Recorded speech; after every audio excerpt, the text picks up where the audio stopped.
Consumer right organisation से जुड़े हुए हैं सर, उनकी संस्था है और उस संस्था के माध्यम से पिछले 12 सालों से ये कंज्यूमर अवेयरनेस प्रोग्राम चला रहे हैं और पूरे देश में अलग अलग तरह के कैंपेन चलाते हैं ताकि लोगों को जागरूक किया जा सके। तो सर आपने ऐसे कौन कौन से कैंपेन अभी तक चलाए हैं जो लोगों के लिए काफी फायदेमंद रहे हो या बहुत अच्छा रिस्पॉन्स मिला हो संस्था को, जिससे कि आपको और ज्यादा इस क्षेत्र में काम करने के लिए प्रेरणा मिली हो? देखिए, हम लोगों ने जब ये संगठन की बुनियाद रखी तो उस समय सबसे बड़ा जो हमारे लिए मुद्दा था वो मुद्दा ये था कि खाने पीने की चीज़ों में जो मिलावट हो गई जी। हम लोगों का मानना ये था कि अगर आपको पेट्रोल मिलावटी मिल रहा है तो आपकी बाइक खराब हो जाएगी, आप पैसा कमाओगे और बाइक नहीं ले लोगे जी। लेकिन जब नैतिक खतन यहाँ तक हो गया कि खाने पीने की चीज़ों में मिलावट होने लगी, वो भी थोड़े से पैसे के लिए, तो आप बताइए कि अगर आपका शरीर खराब हो गया तो वापस नहीं खरीदना चाहिए जी। वहाँ से हम लोगों ने चिंता चालू की और इस ऑर्गेनाइजेशन को फॉर्मेशन किया और जब से हम लोग इस ऑर्गेनाइजेशन को चला रहे हैं हमारी प्राथमिकता यही है कि अगर कोई मिलावटखोर है तो उसको बख्शा नहीं जाना चाहिए जी। दूसरी बात, अब ये हुआ कैसे, ये जो समय समय जो बढ़ा, तो पहले हम लोग देखते थे कि व्यापारी लोग जो होते थे, कुछ व्यापारी जो खराब होते हैं जी, जिनके लिए केवल पैसे ही सब कुछ होता है। भाई व्यापार कभी गलत नहीं है, व्यापार में अच्छे लोग भी हैं, बुरे लोग भी हैं। तो कुछ व्यापारियों ने थोड़ा सा मुनाफा ज़्यादा करने के लिए मिलावट वाली चीज़ें चालू कर दी, खाने पीने की चीज़ों में मिलावट चालू कर दी। फिर धीरे धीरे उनका लालच और बढ़ा तो मिलावट खोर हो गए जी। फिर उनका लालच और बढ़ा तो मिलावट माफिया हो गए वो। अब इस चीज़ में मुझे कहने में बिल्कुल संकोच नहीं है कि अब ये मिलावट वाले आतंकवादी हो गए। आतंकवादी करते क्या है जी? भाई एक आतंकवादी हमला होता है तो 100, 50, 25 लोग मारे जाते हैं। आप देखिए आज दिन खबर आती है कि जहरीली शराब पीने से 100 आदमी मर गया। अब अगर कोई चीज खाने पीने से 100 आदमी मर गए, ये माफिया तक सीमित नहीं है, ये बात अब आतंकवाद तक चली गई जी। बिल्कुल सही। आप सर ने काफी कुछ जानकारियां दी चैनल के माध्यम से आपको, और आगे भी हम जानकारी सर से लेते रहेंगे और आपको देते रहेंगे। आप इसी तरह से जुड़े रहिए हमारे चैनल से। सर से कुछ और सवाल भी हम करेंगे क्योंकि सर की संस्था जो है वो कंज्यूमर राइट्स के लिए लड़ रही है और उसी पे काम कर रही है पिछले 12 सालों से। तो हम जानना चाहेंगे सर आपसे, एक सवाल ये है कि अगर किसी उपभोक्ता को कोई समस्या आती है तो उस समस्या के लिए आपकी संस्था किस तरह से उनकी मदद कर सकती है? देखिए, हमें 3 टियर प्रोग्राम है, जैसे कि कंज्यूमर को जागरूक करना जो उपभोक्ता है जी। फिर दूसरा हमारा है कंज्यूमर एजुकेशन का, हम लोग कंज्यूमर को शिक्षित करने का भी काम करते हैं। जागरूकता बड़े लेवल पे होती है लेकिन हर आदमी को शिक्षित करना बहुत मुश्किल काम है। और तीसरा जो हमारा एक महत्वपूर्ण काम है वो है कंज्यूमर प्रोटेक्शन का। अब हर आदमी जो उपभोक्ता है, अब आज आप खुद देख रहे हो कि इस पैंडेमिक के बाद भी या पैंडेमिक के दौरान भी जी हर इंसान के सामने बहुत बड़ी बड़ी चुनौतियां हैं। अब चूंकि हम लोग इसमें संगठन में काम कर रहे हैं तो हमारा प्रयास होता है कि जो शिकायतें हमारे पास तक आती हैं उनको हम जो उचित प्लेटफॉर्म है, जो प्राधिकरण है या अथॉरिटी है, वहाँ पे लिखते हैं, अपोजिट पार्टी को नोटिस भेजते हैं। क्योंकि हमारा और भारत सरकार का या राज्य सरकारों का ये मानना है कि जो उपभोक्ता अदालतें सिविल कोर्ट की तरह काम कर रही हैं उसमें ये भी है कि उपभोक्ता अदालतों में केस भी कई जगह बहुत ज़्यादा है जी। तो छोटे छोटे जो मामले हैं या ऐसे मामले जो आपसी सहमति के सुलझ सकते हैं वो मामले कोर्ट तक न जाएं और आपसी सहचारे के द्वारा, आपसी भाईचारा बना के, आपसी मतभेदों को मिलाकर अगर कहीं कंपनी की गलती है या कंज्यूमर की कोई बात है तो अगर उसको आउट ऑफ कोर्ट सेटलमेंट हो जाए तो एक वो बड़ी जीत होगी।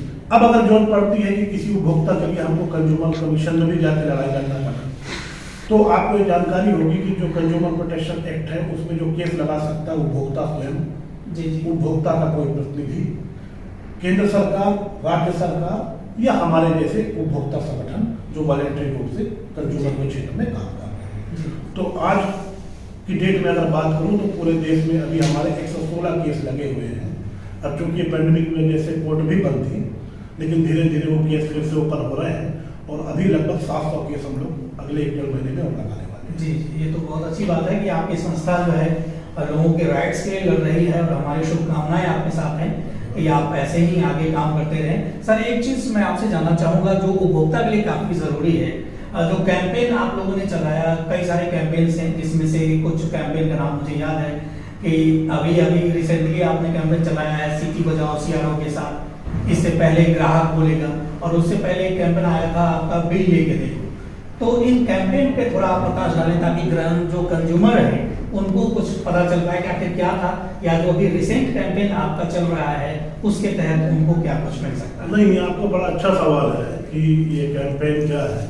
असल में कोई भी चीज को मोटिवेशन लेने के लिए कुछ की पॉइंट की जरूरत होती है, ठीक है ना, जिसको हम लोग कीवर्ड्स बोलते हैं आज के सोशल मीडिया के जमाने में, पब्लिक के साथ गेट टुगेदर करने के लिए। तो हम लोगों ने जब शुरुआती दौर पे जब सीआरओ में जागरूकता फैलाई तो हमको समझ में आया कि सबसे ज्यादा लोग इसलिए नया नहीं पा रहे हैं क्योंकि वो अपने सामान खरीदने का बिल नहीं लेते हैं।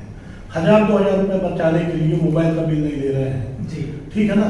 तो इसमें दो प्रकार की हानि, एक तो उपभोक्ता को जब न्याय की जरूरत होती है, कभी सामान खराब हो जाए तो न्याय नहीं मिलता है, और दूसरा इसमें देश को रेवेन्यू भी नहीं जाता है, तो देश का भी उत्थान कहीं ना कहीं रुकता है। तो हम लोगों ने एक बिल लेके देखो नाम का मूवमेंट बनाया था, उसको हम लोगों ने 4 साल इस देश में चलाया जी।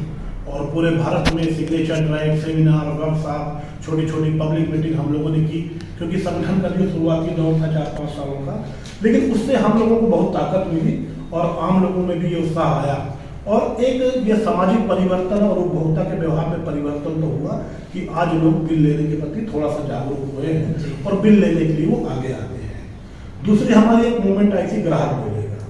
अब ग्राहकों के साथ बड़ी समस्या है कि दुकानदार अगर उसके साथ कोई गलती करता है या कंपनियां करती हैं तो वो लेट गो कर देते हैं, वो उस चीज के लिए बोलना ही नहीं चाहते हैं कि कम से कम हम अपनी आवाज उठाएं जी। अरे भारत देश में तो कंज्यूमर को राजा माना गया है, और गांधी का ये वचन है, गांधी आपकी धरती से यहाँ गुजरात से थे, कि ग्राहक हमारा देवता है। बिल्कुल सही। तो राजा से बड़ा तो देवता हो गया, तो पूरी दुनिया में कंज्यूमर को किंग माना जाता है, और केवल भारत एक ऐसी जगह जहां उसको देवता माना जाता है जी। लेकिन आजकल हम लोगों को भी देख के हैरानी होती है कि आज जो कंपनियां हो गई, चाहे पेट्रोल पंप पे हो गया, चाहे हॉस्पिटल पे हो गया, ग्राहकों के साथ जो व्यवहार होता है, तो मुझे तो न कहीं से वो राजा दिखाई देता है और न कहीं से देवता दिखाई देता है जी जी। और निश्चित तौर पे अगर 1-2 रुपए की बात आ जाती है, अगर कोई दुकानदार उनसे ज्यादा ले रहा है तो वो कई बार बोलना नहीं चाहते या सोचते हैं कि कौन इस छोटे से झंझट में पड़ेगा, जाने तो 1 रुपए जा रहे हैं तो जा रहे हैं। लेकिन अगर हम कंपेयर करें कि कोई एक व्यक्ति अगर महीने में एक सामान भी अगर 30 दिन खरीदता है तो 30 रुपए उसने एक्स्ट्रा उस दुकानदार को दे दिए। देखिए, मैं आपके चैनल से एक चीज ये बताना चाहूंगा जो मुझे महसूस हुआ कि पैसे से ज्यादा दर्द एक चीज का और है। पहले ग्राहकों के बीच में और व्यापारियों के बीच में एक सद्भाव होता था जी, एक रिलेशन होता था, ठीक है। आज वो चीज देखने को नहीं मिलती है। आज उपभोक्ता को पैसे से ज्यादा जो सम्मान चाहिए होता है जी, तो वो नहीं दिखता है। वो सम्मान तभी तक है जब तक उसने उस सामान को खरीदा नहीं। एक बार अगर वो सामान खरीद ले जी, तो फिर उसकी स्थिति लौटे हुए बाराती की हो जाती है, जिसकी कोई नहीं। बिल्कुल सही बात है। सर ने काफी अच्छे मुहावरे के साथ आप तक ये मैसेज देने की कोशिश की है कि आप अपनी समस्याओं को समझें और उस समस्याओं को दूर करने के लिए आपको कहाँ जाना चाहिए या कहाँ आवाज उठानी चाहिए, इस बात को भी समझने की जरूरत है। क्योंकि अगर आप नहीं समझेंगे तो जो समस्या आज आपके साथ है, कल आपके परिवार में किसी दूसरे के साथ हो सकता है, आपके समाज में, आपकी सोसाइटी में किसी के साथ हो सकता है, या आपके राज्य या आपके देश में भी वो समस्या किसी दूसरे व्यक्ति के साथ हो सकता है। तो अगर एक ग्राहक बोलेगा तो निश्चित तौर पे है कि ये संख्या बढ़ती चली जाएगी और समस्याएं जो हैं वो धीरे धीरे कम होती जाएगी। हम सर का चैनल के माध्यम से शुक्रिया अदा करना चाहते हैं कि इतने ज्वलंत और इतने महत्वपूर्ण मुद्दे पर उन्होंने अपना बेशकीमती समय हमारे को दिया, और इसके लिए वो बधाई के पात्र हैं। साथ ही साथ इनके संगठन को भी हम धन्यवाद देना चाहते हैं और शुभकामनाएं भी देते हैं कि उनका संगठन इसी तरह से ग्राहकों को जागरूक करता रहे और उनकी समस्याओं को सुलझाने में उनका सहयोग करता रहे। बहुत बहुत धन्यवाद।